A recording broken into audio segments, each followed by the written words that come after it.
Peace, melanated family. We are Hello, so glad to hello. see you back again. First broadcast of the new year. I am Kashama Sankofa. We have Brother Duke with us, and in her absence is our sister Tiffany Bliss. So we're gonna jump into it, but first we got a little bit of housekeeping to cover. We want to make sure that you do like, share, and subscribe, family, on YouTube as well as Facebook. And for those of you who are viewing the broadcast on Facebook, we want to ask that you move over to YouTube if you can. With that being said, tonight's title of our broadcast is "This Country Never Loved Dr. King," which is a special tribute to Dr. King on his birthday. But Duke, is there anything you want to say before we run the current events? Just if you see at the bottom of the screen, not only do you see the title for this broadcast, but you also see the opportunity to join our community by texting 410-826-6264. You have the opportunity to join in a private text club, if you will, and we send out promotional videos, different access information. Also, if you send along suggestions or things that you want discussed inside of our live streams, you all will be able to suggest that to us. And so we really, really encourage you taking the time to sign up for our community. Hello, I see Holmes in the comments. Good to see you, fam. Peace, Nadro Holmes. All right, so let's go ahead and run the current event. YouTube, if you can. We just enjoy the comments and the channels being populated over on YouTube. We're trying to build that audience up. Thank you.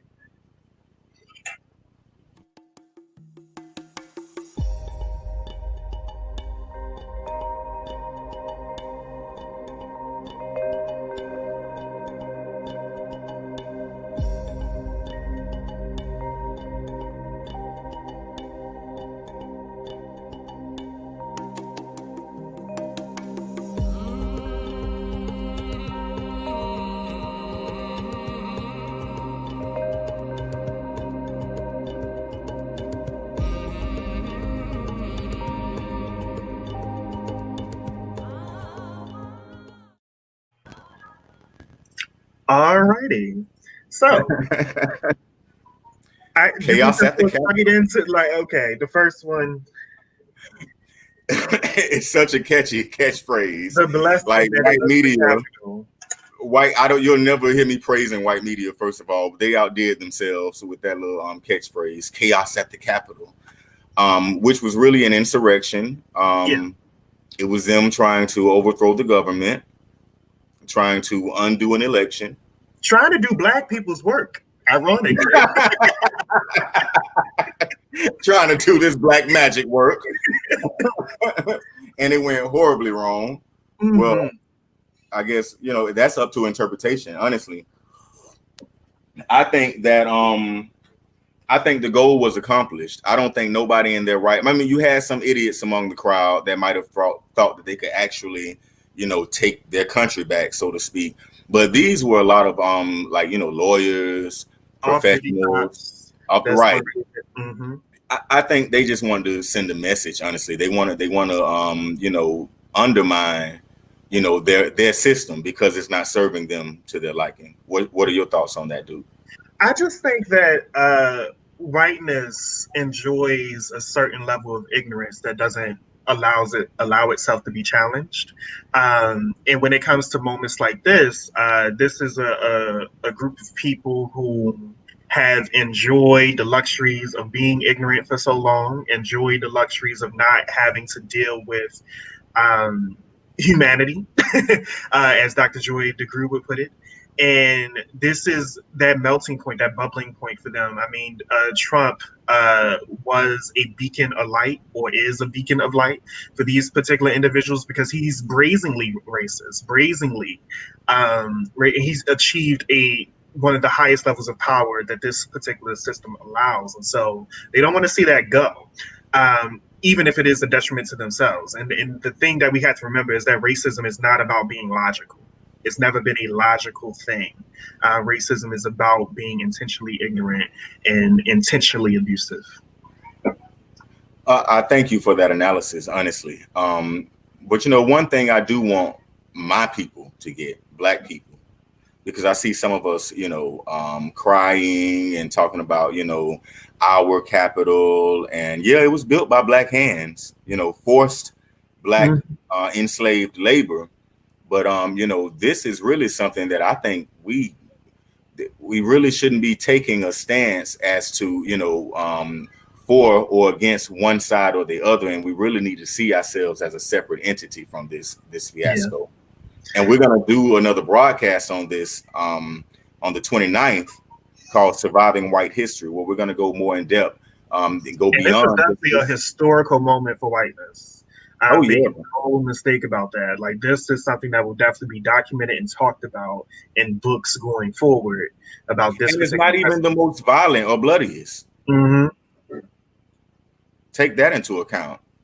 Yeah, well, I think the fallout and things, there's some things I can't mention on this that I've been kiki laughing at about some things that happened during that particular insurrection. But even afterwards, so many individuals have been identified and put on a no-fly list. Have you seen those videos? Yeah. Crying and, hyperventilating because they can't believe that their country is trying to hold them accountable in some kind of way for the violent, abusive insurrection that they did at the Capitol in D.C. I just encourage people to take a laugh. Another thing we need to realize too, though, is that a lot of the Capitol Police either participated, turned a blind eye, they were in on it in some kind of way. And in fact, you saw the video of that black officer running from a mob of white people, and people pretty much by himself. Yeah. Why was he by himself? Yeah. So what we were presented with was the idea that a lot of the service for that particular day was not at work. In which we know why, because a lot of those members were either in that crowd or just aiding it in any way possible simply by not being there.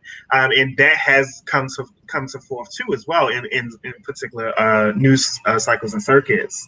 I think this country is just going to have to take a real hard look at what they really mean when they say back the blue, protect the blue, because they didn't care about cops at that particular event at all. So I recall one incident of an officer, I believe actually died beaten over the head with a fire extinguisher at this particular event. And so we've always known the hypocrisy. I'm just glad that it's super, super visible, because now the liberal whites, the ones who think they're good people, have to take it even more initiative to examine what's going on and do the work that's necessary to make sure that equity is being had. Politicians like just James to shout out to Hay Taylor and Maurice Franklin in the comments.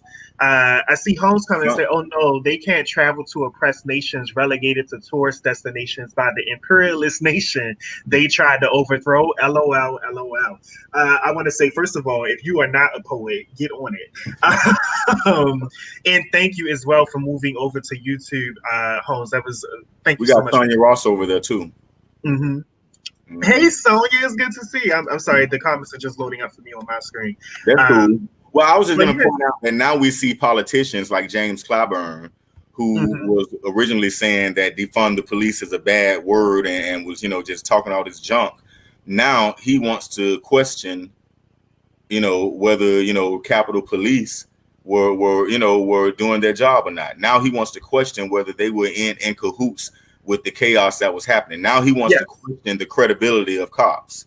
Question it now, not when the Department of Justice already done multiple multi-state investigations into the illegal activities of various police departments, but now we're questioning it because they couldn't stop a white crowd. That's funny enough, white analysts have actually been very, very good at talking about this particular incident, because a few of them have stated that this has been slowly, steadily brewing for a consistent 4 years, sarcastically.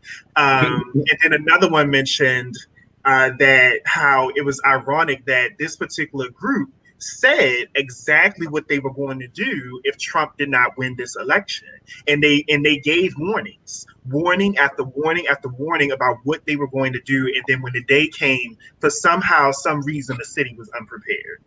Get out of here. Next current event. So Trump is being impeached for the second time. Trump has been impeached, yes. Yeah, for the second time. I actually had to. So for me, I'm not going to pretend like I fully know what you're about to say, but go ahead.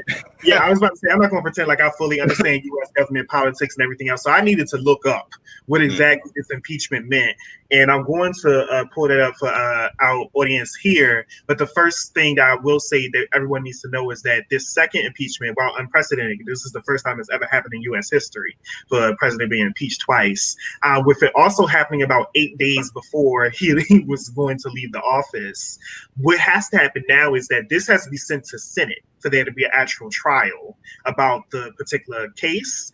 And with him getting ready to leave office, this is a new system for them. Now, they can actually do this. They can trial the president after he leaves office. But the question is whether or not they will actually do it. And I'm not looking to think that they will, but I don't know how many Nancy Pelosi allies or Democratic allies or whatever are inside the Senate at this particular time that can probably push that forward to make sure that he is not getting American taxpayer money year over year with his pension as ex-president. Well, I mean, well, that is a good point in regards to them taking away, I guess, his presidential privileges. I never considered that and you know, didn't really think about it, but I see this really as a they're trying to do this as a safety net in case he doesn't leave, because that's something else they're not prepared for. In case he actually digs in his heels and say, nope, we're gonna have to fight it out. I think that's a way for them. Sadly, and I'm saying he was already doing that. He finally conceded verbally. But what was hilarious to me is that phone call that he did to that guy. I forget which state. Georgia, I think. Yeah. Oh God, that phone call is a whole clown show key. But I listened to it and died laughing because he was trying his best to lie his way to another 4 years into the presidency and get other people to commit a crime to do it. Well, speaking of trash, I meant Trump's. There's another story about some of his spawns. Well, one of his spawn, Ivanka Trump, and her husband Jared Kushner. Well, I guess she's Ivanka Trump Kushner now. I don't know, don't care. But it turns out they wouldn't allow the Secret Service to use. They wouldn't allow the help to use their bathrooms. So I just found out all this story recently, but I guess my first question is, what is it with white people in bathrooms? Like first we couldn't have transgender individuals sharing the same bathroom as anybody else, blah, blah, blah, blah. Like, and when you go back to look at that particular period of our history, you see who was making the laws, who was having this discourse every damn day about, you know, whether or not this should be allowed or not. And now Ivanka Trump, like, I can't have my bathrooms be shared with the individuals who are there to protect and serve my life. Are you building them a porta potty? Like, so supposedly they had to rent out another apartment nearby for that purpose. And I believe when they couldn't make it to the apartment or whatever, they would go and use Barack Obama's house because he still had security detail, and they would go over there and use the restroom like Obama's security detail. But our producer Adam was informing us before the broadcast that Melania also had a little issue with the bathrooms. Didn't she have all the toilets replaced or something in the White House because she didn't want her derriere to sit on the same toilet as Michelle Obama's? If Adam could actually post that link that's already in the chat for our comment sections, but allegedly, this is the best friend of Melania, who wrote a tell-all book, who's no longer Melania's best friend, about what was going on. What happened? What was going on in the White House, just talking about the racism and the questionable moralic practices that this particular couple was engaged in. And Melania wrote this tell-all. I'm sorry, the best friend of Melania wrote this tell-all. And one of the stories was that allegedly Melania had got all of the bathrooms changed, like the toiletries, replaced, because she did not, and this is from the best friend, this is not hearsay or whatever else from us, got them replaced because she did not want to use the same toiletries that Michelle Obama and Barack Obama used. So here we are, white But people. the same person who If is sat only naked they on would furniture. protect Black people the way they protect porcelain, we may get somewhere. But dude, this is the same person who is no doubtly sat naked on furniture in the Playboy Mansion. You know, so for me, because I'm never one to really shame sex workers or no, anyone. I'm just saying. No. I'm just putting it in Playboy context. But for me, I'm looking at Melania and I'm like, the standards. When you start putting up standards, can we make sure that they are equal? That they have that someone can look at you and tell exactly what your moral measurement is. Because at the end of the day, you're married to Donald Trump. Moving on, next current event. I also see Maurice. I'm sorry, went away so quickly. Maurice has said, "Sickening but not surprised. What in the hell is really going on?" That's amazing. But yeah, I'm glad you're keeping up with these comments, Duke. mm-hmm. You're doing good because they're coming in kind of fast.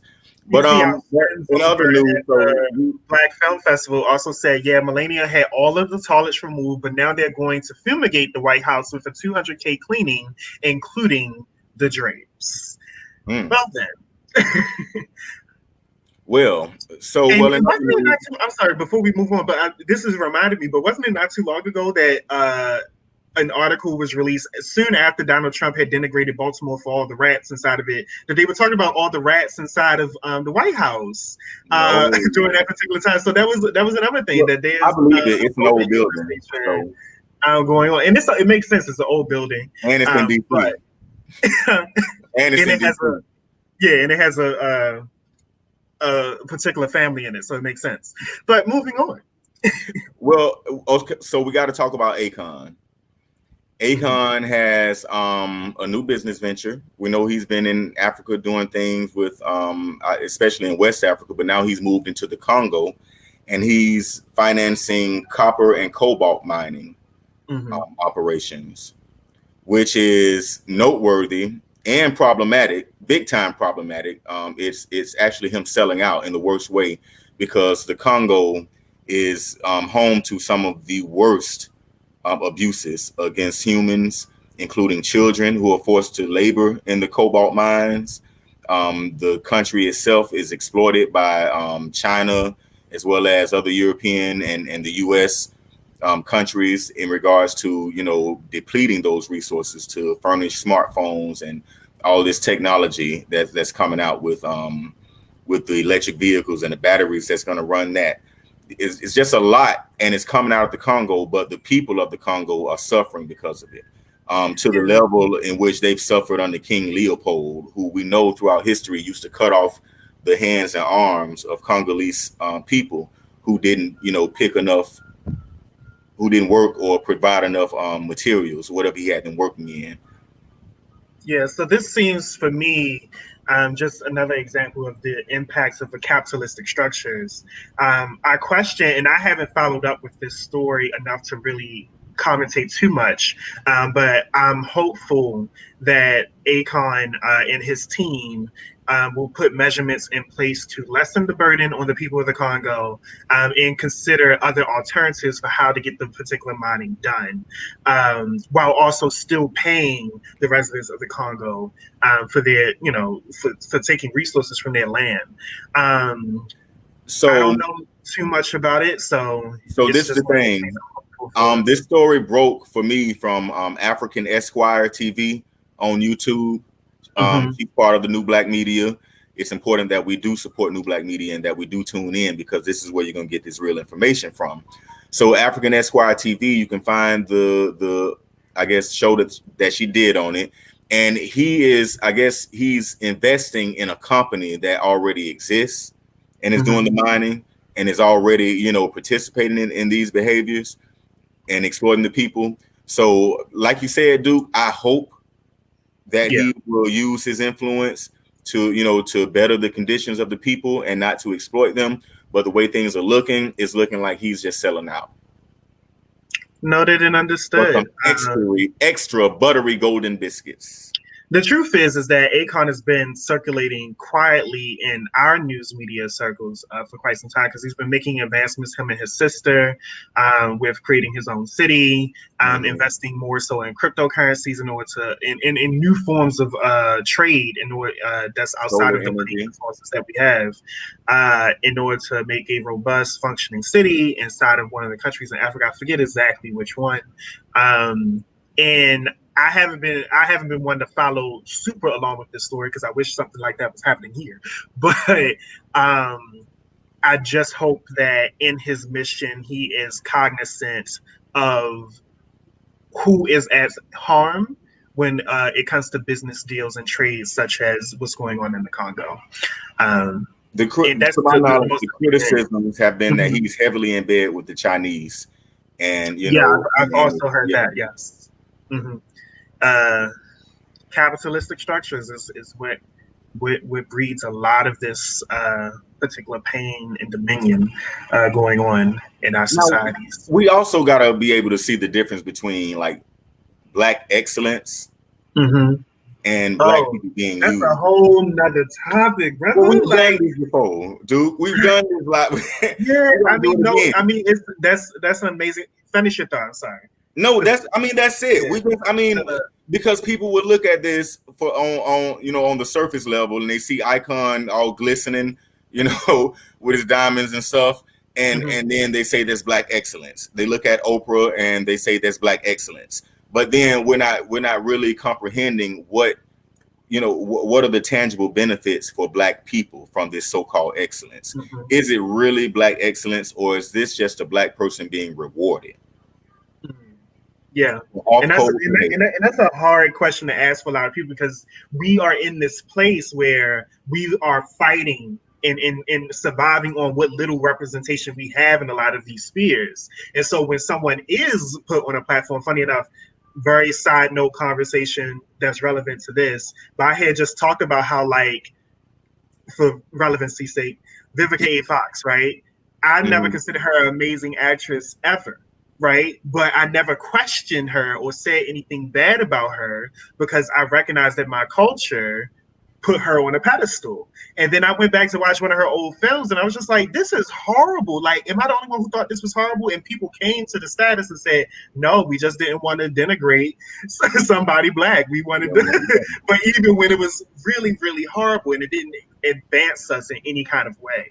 So it's just things that we need to think about in moving forward. Exactly what you said there, that every form of reward is not excellence. And again, we have to think about the strategic ways that whiteness has rewarded Black folks, okay? Whiteness has rewarded Black professors and scholars who will do horrible, crazy things, such as do a retelling of Dr. Martin Luther King's story in a play, but put Dr. Martin Luther King as a white man. A Black man made that decision. This was in a play. I'm going to pull that up for you because it's very, very relevant. Or a slave play. Slave play was heralded as brilliant and genius. And I'm like, there's a reason why this person got that particular promotion, why he had access to do that, as opposed to someone else who would never make that kind of decision. Absolutely.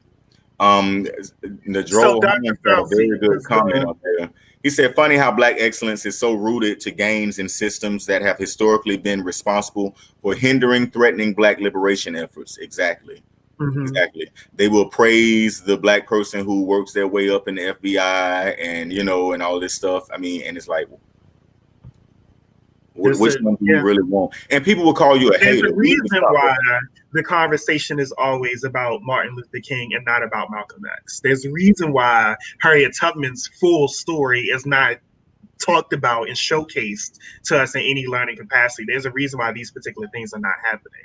Isaiah said, Black excellence can't be bought nor sold. It's tangible. It's built up from within. I shaded that. So speaking of Dr. King, and I'm glad you brought him up. So, I mean, the last item before we get into the discussion about how this country never loved Dr. King, something that is quite timely and relevant that only proves the point of how, we just make such a mockery of his name. Well, not we, because I didn't do it. Dr. Fauci, no, I ain't gonna say it. Dr. Fauci. I can't unsee it now.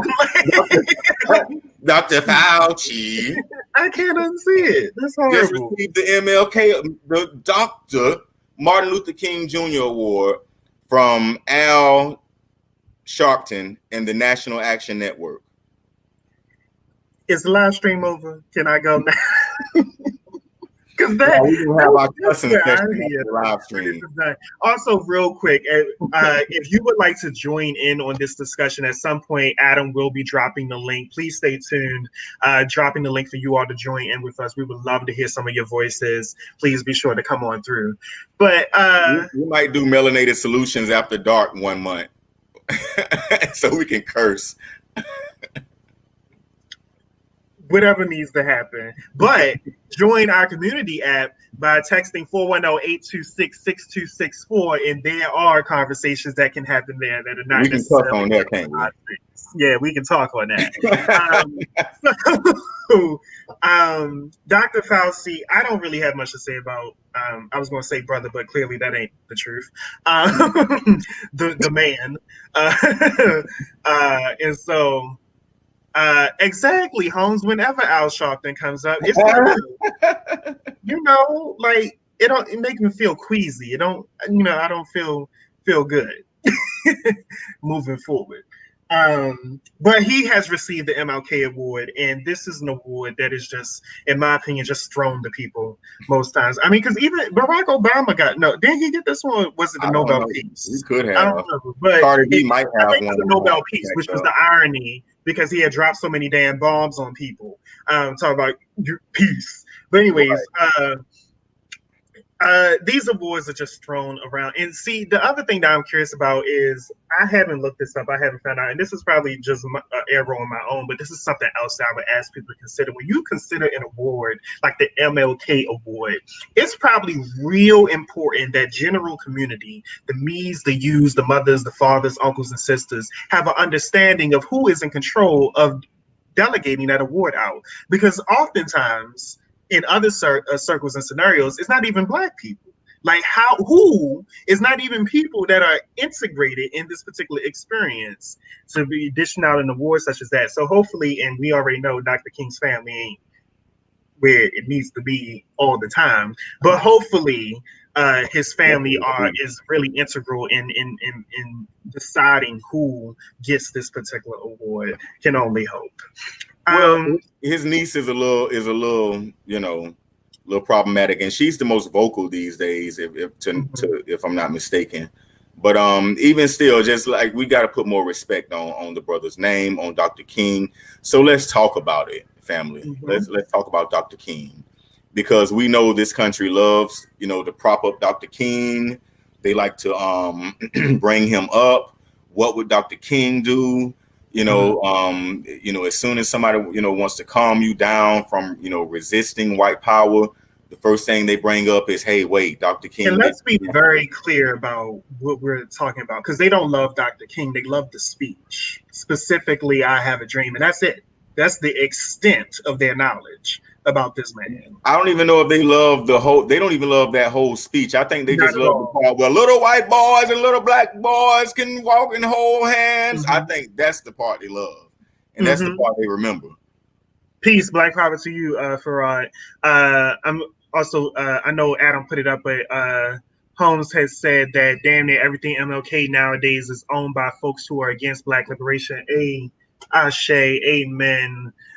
All the religious context and answers to that.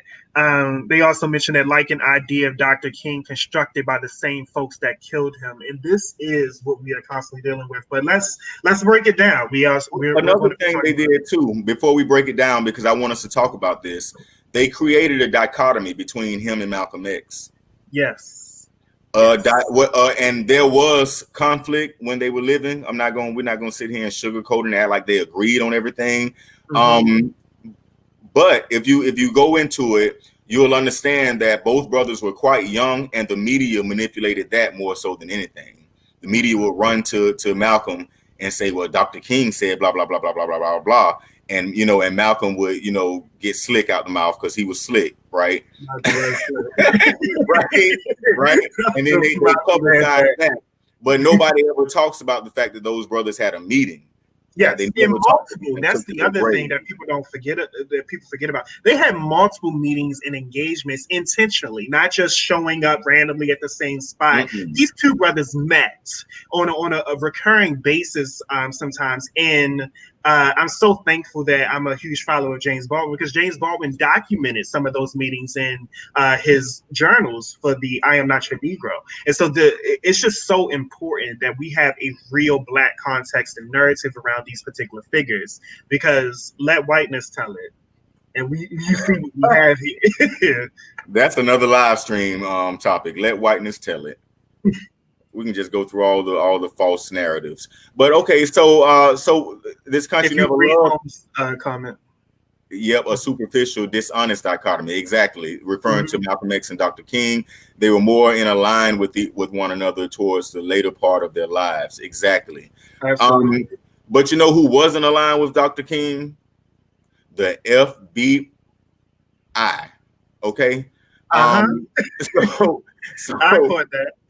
Specifically, they sent a letter to Dr. King's home, in which Mother Coretta Scott King was the one who first opened the letter and read it. And it was a letter urging Dr. King to commit suicide, in so many words, trying to blackmail him based off of so-called recordings of his sexual activities or sexual proclivities, or whatever you want to call it.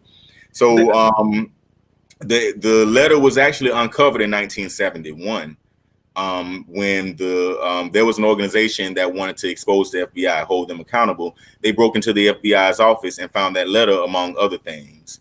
So in addition to that, there's a tape that will supposedly incriminate Dr. King, and his multiple recordings of him having what the FBI calls sexually deviant activities. Now I will say this, that Coretta Scott King goes on record as saying she listened to the tapes and she couldn't make much out of it. Her words, "I couldn't make much out of it. It sounded like a bunch of mumbo jumbo."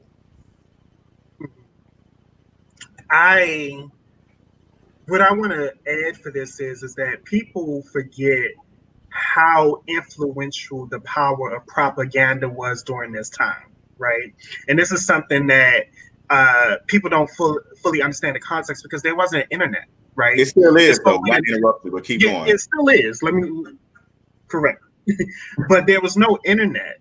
And so there wasn't a lot of opportunity for someone, once a rumor got started, there was no real public way for people to address this other than at a conference or a newspaper coming in, which was only locally really circulated during the time. And so people were not able to authenticate and tell their own narratives during this time, because white systems and conglomerates, their newspaper settings, they were just so much larger and much more connected than Black media was at the time. And so, and of course we know the reasons for that.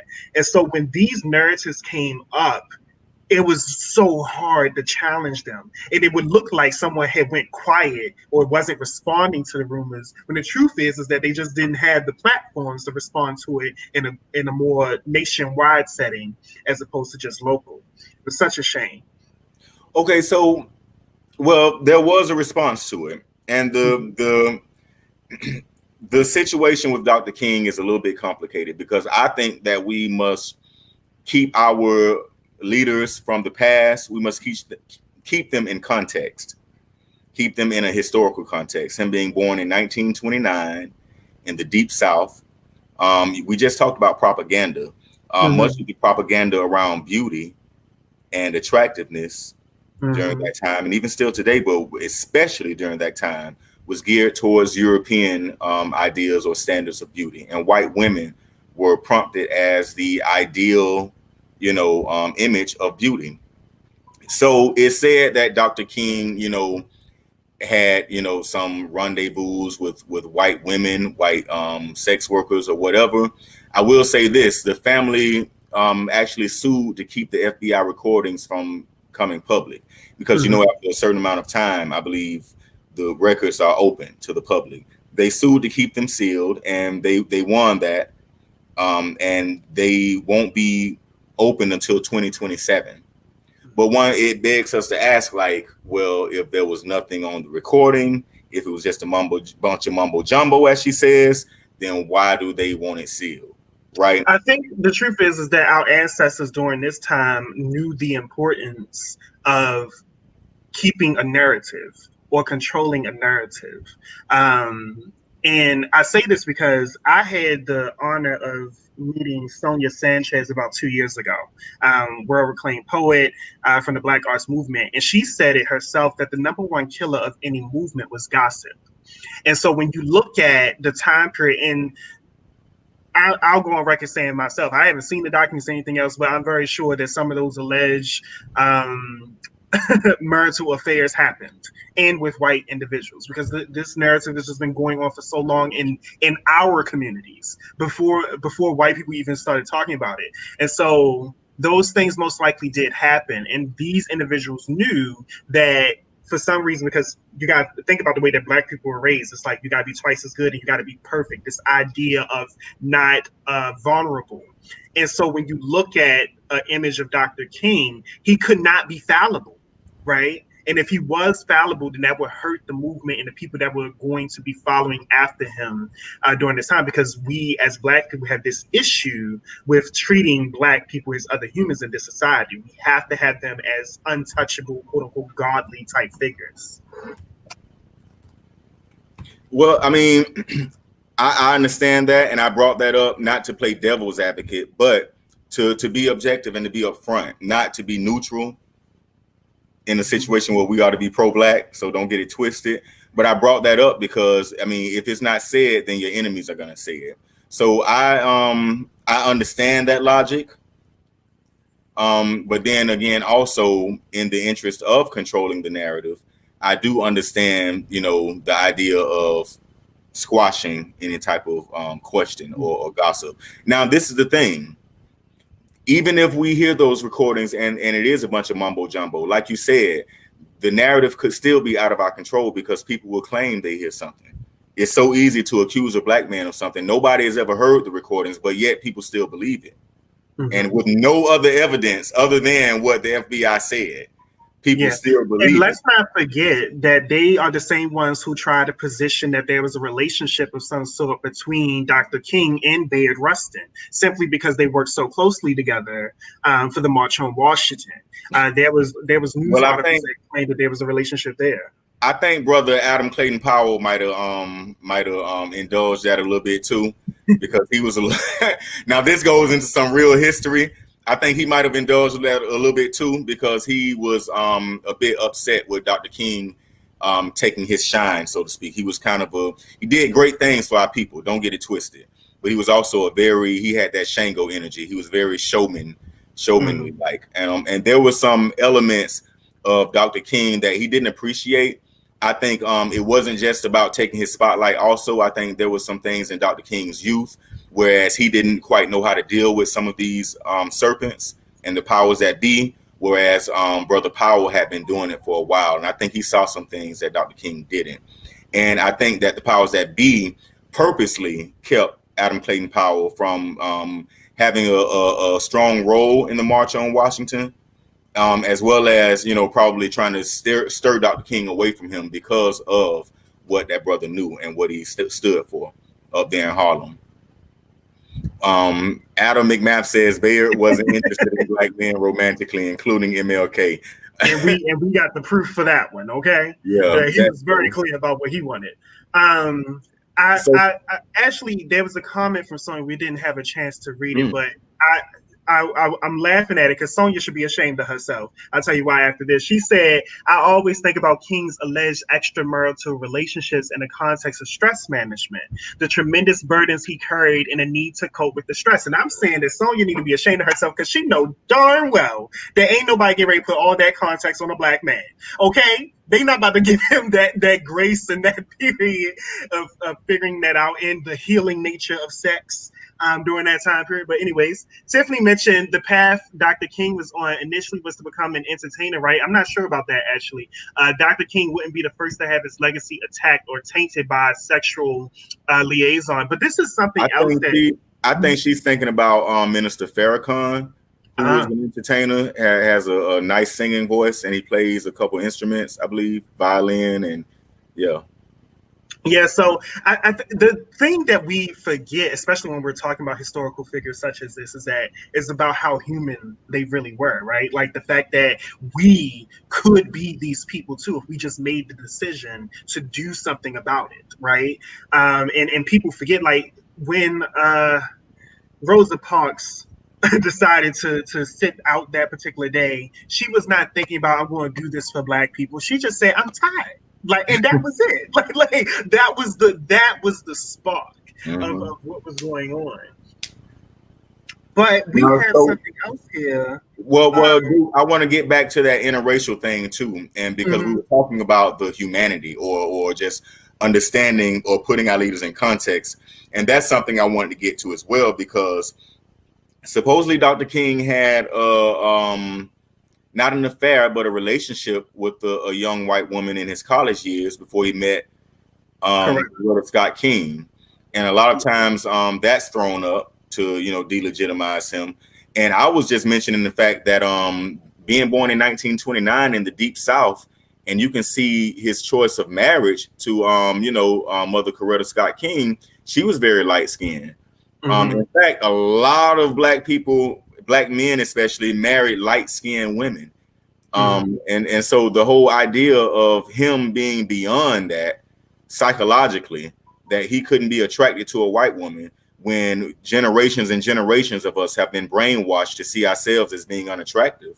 Now, it would do my heart a disservice if I didn't mention this, because I was actually in conversations about this recently, and I'm very aware of that particular period going before, where light-skinned women were considered more marriageable. However, if we're looking at contemporary times, Black women, that's not true anymore. Like when you look at the actual statistics and studies that show who Black men are marrying, there is not a difference between skin shade and color. In fact, it shows that the only group that is consistently interested in marrying darker hued Black women are Black men. And so this is just something I had to do, because oftentimes when we have these discussions, we think things are still that way, and we keep harming and traumatizing each other with things that are just not statistically true anymore. And even speaking from a historical context too, Duke, when I was saying that a lot of men back then, Black men back then, looked to marry light women, this was also among a social. It was social hierarchy, power structures. Yeah. The idea of safety. Still, so it wasn't about all Black people doing that. Things. And we got to remember, and we forget about it, but we got to remember how light-skinned people came about and what that really meant for our communities during that time, and about quote-unquote integration. And think about Dr. King's message of integration before he had a change of heart. And so this is something to consider. Now, someone else had mentioned this earlier in the comments. We also have it here to talk about, but King family didn't believe that James Earl Ray killed Dr. King. No, they didn't. Yeah. Well, okay, so they got the Justice Department to admit or come to the conclusion or the findings that Dr. King was killed by a conspiracy to kill him and not just a lone killer.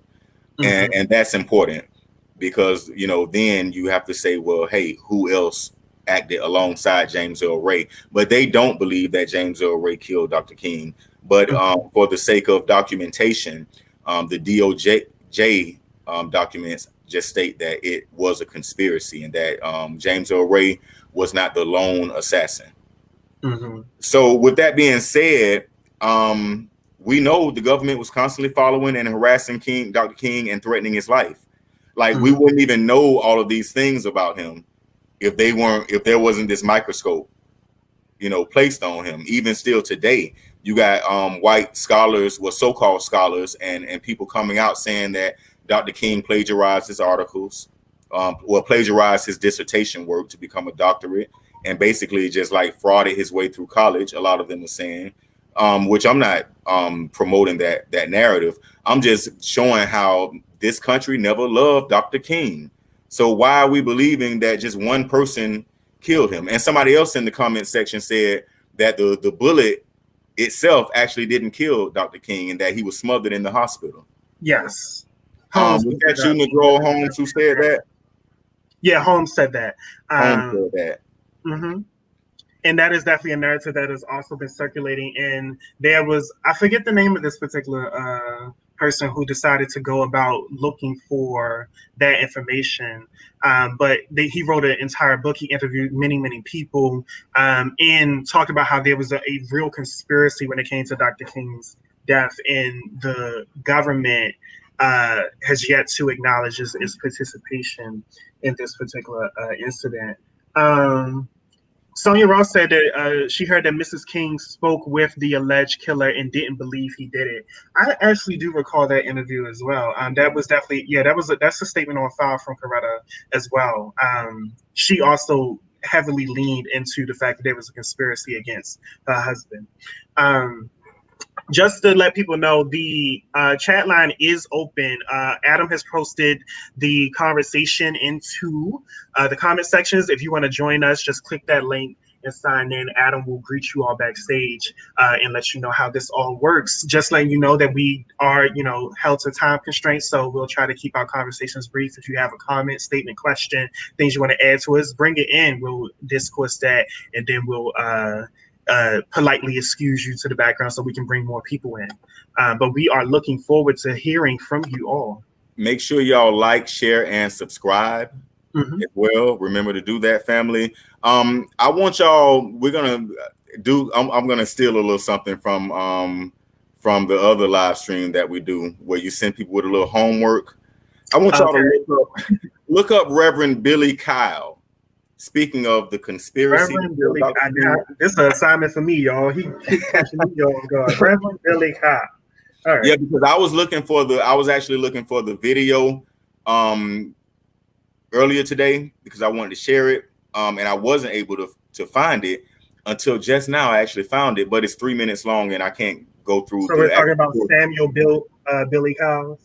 Samuel Billy Cowles. Witness to King's, just to hear text and maybe promote people to look this up. Samuel Billy Cowles, witness to King's last moments, dies at 81. This is something to think about. Mm-hmm. So find the video where he admits to conspiring to kill King through a Freudian slip. And if people aren't aware of what a Freudian slip is when when you say something as a result of it being your true thoughts, subconscious or conscious thoughts, and you didn't intend for it to come out. So he's saying, he states on the clear as day that he's saying something about Dr. King and, just before the assassination. And then he says, and then after we killed him, and so when you go and look further into Reverend Cowles or Billy Cowles, whatever, his background and the sequence of events that happened the day Dr. King was assassinated, you'll find that he actually pushed the timeline back because Dr. King was supposed to have dinner with him and his wife, and he pushed the time back a whole hour, causing Dr. King to be at the right place and the right time to be killed. Well, so look into that. That's a conspiracy. He's never been convicted or tried or anything like that. But just to see how deep this thing goes, the government had put people in Dr. King's inner circle, people who he trusted. And I need to mention this because oftentimes when people see stories like this, because Reverend Billy Cowles is Black, we'll get demoralized and just think, well, what's the point of doing the activism, the work of fighting, if it's going to be our own people who take us out? And we have to remember the full context of all of these stories. If COINTELPRO taught us anything, is the way that they manipulate these individuals, and the way that they put blackmail and threaten these individuals' families, and put them in positions where they'd be darned or damned if they didn't participate in that particular dialogue. Welcome in, Isaiah. Peace, brother. How you doing? I'm all right. And yourself? We're good here. Good. So what's on your mind, Isaiah? What you got to say about Dr. King? Honestly, it's a lot to learn. It is a lot to learn. Honestly, you guys inspired me to look more at my history. I'm learning things I've never heard. And You guys are inspiring me. So right now, I'm just let this be your space, and I'm just go ahead and sit here and listen, so I can take notes and research everything on my own, so I can be more informed. Well, thank you so much for coming in to join us with that, Isaiah, and thank you for letting us know. If you want to join our community, just make sure you text that number at 410-826-6264. Like, subscribe, and share, and that really, really helps us out to keep going. Thank you so much. Yeah, we appreciate that affirmation. Yeah. When it comes to, I actually had some quotes. So last year, I had posted 2 quotes by Dr. King on Facebook. Of course, one of them is the famous integrating into a burning house that we talk about. But what's been important to me is I had the honor of also meeting Atala Shabazz, which was Dr. Martin. Dr. Martin. Malcolm X. Malcolm X's oldest daughter. And she decided to do a presentation where she had incorporated videos of not only her father, but also Dr. King. And what she had positioned for us in this particular workshop was how alike these two minds were, and also how important it was for us to recognize the narrative and story, because they weren't preaching this message of it was specifically the sermon that Dr. King had. They weren't preaching this message of we need to be equal with these people. We need to work with these people in order to, have humanity and blessed life and blah, blah, blah. What both of them talked about specifically was the intrinsic power that we have as individuals, as Black people in a society, and the activating power that we have to do something and change something about the conditions that we are in. And Dr. King he said that you are he said you are it. You are the beacon. Like these are not the orchestrators of who is human or who is the best or whatever else. They are not it. Martin Luther King, I'm reading Deshaun's comment, it says, "We lost Martin Luther King because America did not want to hear a word that would make her a just society." The Honorable Minister Louis Farrakhan. It's almost surprising for me to hear kind of strictly from him, but Mr. Louis Farrakhan has always been topical. That don't surprise me coming from the minister at all, honestly. I'm just not used to be honest, this is just me, the dialoguing with Kashana, having a geek moment. I'm not used to Minister Farrakhan really talking in depth, if you will, about other leaders during that time. Like, it's just not something I'm used to. Now, mind you, I also haven't watched every sermon in the world from the great Minister Louis Farrakhan, but it's just something I'm not used to. So speaking of that, what we deal with now is this deification of Dr. King, and there was a time when the deification was organic, because I grew up when older Black women, I'm sure some of them still do, had a photo of Dr. King sitting right next to Jesus on the wall. You know what I'm saying? And that was authentic in us. And then the wall across from it had that famous dancing picture, like at the club. But talking with the bamboo chairs. You got so that was always in the house somewhere. My grandmother had them. So we're not talking about the bamboo chairs. There was just Black people dancing, and playing the saxophone and everything. That was just in every Black person's home at the time. But he's set up as this, as this deity now by white corporate structures. McDonald's, wants to honor him. The government wants to honor him, and blah blah blah blah blah.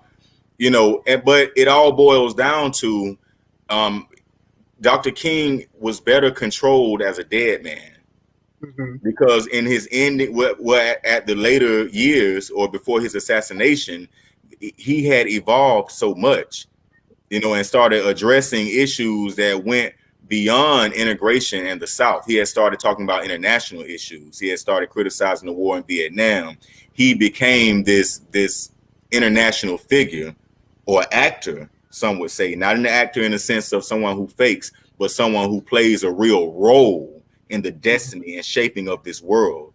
And that was too much power for a Black man to have. And as much as I love Minister Malcolm, and they both had their role to play, I believe that's why Dr. King was killed.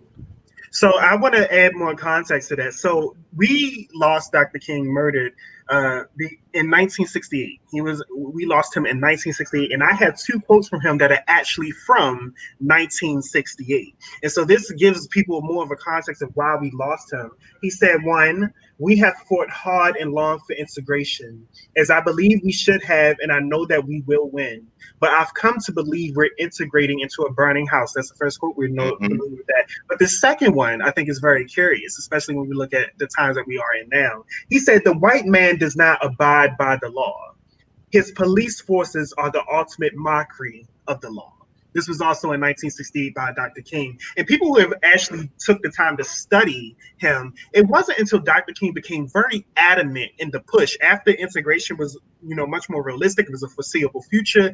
When Dr. King became much more adamant in reparations for Black people, he abused in needing to get power and resources to make sure that this was an equitable society for the Black people who were just now integrated into this institution. That's when the death bell rang for Dr. King. Keep in mind too that this was at the birth of the Black Power movement as well. Understand? And Dr. King had even started echoing some of the sentiments of the Black Power movement, telling his audience, I'm Black and I'm beautiful and all that kinds of stuff. That Dr. King was they had to get rid of him. They had to get rid of him. He had a moral high ground, so to speak. Whereas he had already won the ideological war with white power even before the Black Power movement had even, started to begin birthing, when you had the Panthers and other organizations that rose up. So, I mean, we got to look at Dr. King from a fresh pair of eyes and stop letting our enemies present him to us, because they're going to contort and distort and confuse the heck out of you. They're going to have you either walking around thinking Dr. King was a sellout, bootlicking, Uncle Tom, or they'll have you thinking he was just some no good, derelict, pimping, exploiting, pimp preacher. They'll have you thinking that his narratives are true. Was peace. They'll have you thinking that his only message was peace, and that was not his only message. And that is peace is not a cowardly message. You see, I don't see people do have to understand too that peace is something that you do have to fight for if you don't have it. The second quote, it was anti-capitalist, anti-military industrial complex commentary. Exactly. Him criticizing the imperial activities that were taking place in Asia, among other places. I don't know if we had a chance to read Brother Soga's real quick. It says there must be a recognition on the part of everybody in this nation that America is still a racist country. Dr. Martin Luther King. Welcome in, Maurice. Thank you for joining us. Hey, brother. Oh, it seems you're muted. We can see you. We can see you just fine. And now, you know what? Maybe it's your headphones. Are your headphones attached to your? That's probably what it is. If you take those out, unfortunately, I think those are probably the issue. And now unmute, because the mic is muted, dude. Okay, there we go. How are you guys doing? Good, first of all, pleasure. Always happy New Year to you guys and family. Everyone that's out there listening. Same to you. Same to you. I'm the second openly gay staffer at SCLC after Baird, and so whenever you guys talk about Dr. King and all the people that you're talking about, I'm really excited to be talking about him on his birthday. But so thank you guys for dedicating an entire program to Dr. King and all that he did. You guys are absolutely right. Towards the end of Dr. King's death, he was not very popular. He wasn't a popular leader, but he had begun to turn back. He's from, where do we go from community to chaos? He realized, after he went to Chicago and marched with the sanitation workers in Memphis, that that we had two Americas, and that we had the haves and the have-nots, as Dr. King and Dr. Lowry both talked about, that we had the haves and the have-nots, and he understood that the movement that he had helped develop and create from in the 50s and into the 60s was only benefiting the educated, healed people in the Black community, and that there were still a lot of people that were suffering. Went to Detroit, he went to Chicago, they threw bottles at him, but Dr. King understood understood that there were people still hurting, and so he turned the movement around. And when he turned it around, he became even less popular. So I'm glad, 50 years later, that we're honoring him and celebrating him, and that people are really looking at his message and at Baldwin's message. But I was thinking about something today, and I was thinking about it in the context of the senator from Oklahoma that apologized, a pastor, and when in the notes that Dr. King had written to the faith community, imploring them to let their better angels, what is right and what is just. And they did not. They have masked their Christianity, their hatred in their Christianity, and they continue to work their program and their programs and to keep us as second-class citizens. So, that check that he talked about, Dr. King saw it. He saw that we still, part of the have-nots. So as people lift him up and celebrate him today and over the weekend, Dr. King would still be in the streets. He said that he would rather be a slave and buried on a corner than to have to bow to something that's not for us. So, we have to keep that message and not deify him in a way that he believed worked. He said, if I die on, Friday, bury me on, Sunday, bury on Saturday, church on Sunday, business as usual on Monday. In other words, the movement doesn't stop. So I celebrate you guys. I'm trying to get in every Friday night when I see you guys when you're programming. So again, thank you so much for what you guys are doing. And I haven't really talked too much about this, but this is something important to know. Do us a favor again. Please text us in this community number at the bottom. It says 410-826-6264, because we are looking for insight on what is the best time slot to do these particular live streams. We have been considering a change if it makes sense for more people. Everyone just, text in, give us your feedback, because we want to adapt to the availability of our viewers and what makes sense for everyone. Thank you so much, Maurice. Thank you for that insight, and I would love to, have you join us again. It's my pleasure. You guys have a great evening, and tell Cleo, give him my love, please. Peace. Will do. Thank you. Thank you. I'm really happy that Maurice brought it up. So I'm actually watching, side note again, me, I'm on my Netflix stuff. I'm watching Greenleaf. But it had made me question about how Christianity has been used in our communities. And it's so interesting to me that when we look at stories like Nat Turner and stories like Reverend Dr. Martin Luther King, Christianity has not been that vocal or advocacy space that it was at these particular moments in time. Like the idea of actually using this religious doctrine and spectrum to fight for Black liberation. And it seems like after Dr. Martin Luther King's assassination, this had become a docile feature, and this is a whole nother conversation, but it's just something that I think people should have a long, it is so good, church drama. And I think it's just something that we should consider as we talk about these messaging, because the truth is, as much as I'm not Christian, I'm not dealing with it in any capacity. It was used instrumentally in key notes and features over the course of Black history, but the way that it was used has completely changed, and individuals are not activating that resistance power anymore. And I think that definitely deserves a analyzing eye. Okay, so the religion has been used in some form or another to inspire, like complacency or docileness, even during slavery. And continue. Yeah, it's always been a tool that white power would, use at its disposal. Now, the thing about how the Black church, or how I think, or how I see the Black church becoming radical or involved more so in resistance, is because the Black church traditionally was the center of Black society and Black socialization. Even during slavery, it was, it was like one of the main ways that Black people could meet and actually, get together to exchange ideas and whatnot. So I think and it was the housing and breeding ground for some of these movements that were coming about. And so this is I think that was just an organic thing that happened. Now, with Dr. King, I think the religion also played another role in or aided this government and, you know, corporate powers to be able to use Dr. King's image so much more effectively because he was a reverend, because he was, you know, a Christian, and because the Christian values were so intertwined in his philosophy.